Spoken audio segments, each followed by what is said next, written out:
In this iteration of 3-Minute Theory, we bring you a concept that you might not know by name, but have surely felt by its far-reaching effects: neoliberalism.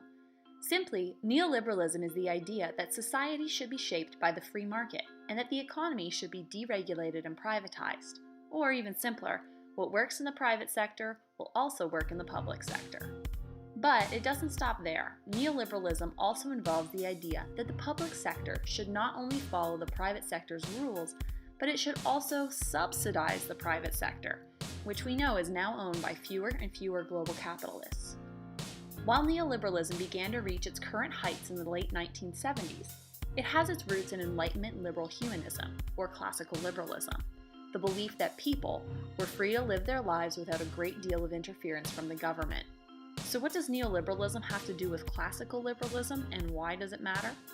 Well, neoliberalism isn't really new itself, but is a new take on classical liberalism. Neoliberalism uses the language and tenets of classical liberalism in ways that now benefit large corporate interests.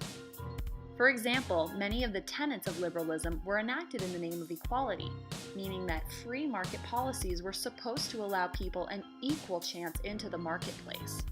Under neoliberalism, however, the free market loses its ties to democratic ideals and instead allows corporate capitalists to open up previously unavailable markets. Basically, the free market becomes increasingly free for wealthy corporate capitalists and less free for everyone else. Although neoliberalism is a discourse that we cannot necessarily see, it has real material effects on many aspects of our lives.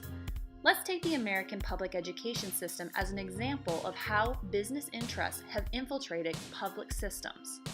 In the past, public schools were set up to offer a free education to promote the liberal humanist ideas of liberty and equality.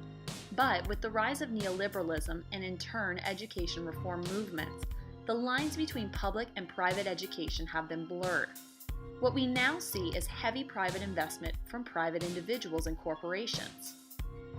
In the name of liberty, neoliberals use the business-laden language of choice, free market, and deregulation to dismantle and then reconstruct public schools in a corporate image.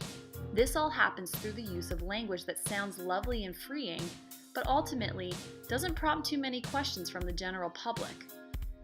As corporations take a stronghold in the public sector, we also see the reciprocal investment of public school dollars into private companies. Not familiar with the education system? That's okay, you don't have to look far to see neoliberalism at work.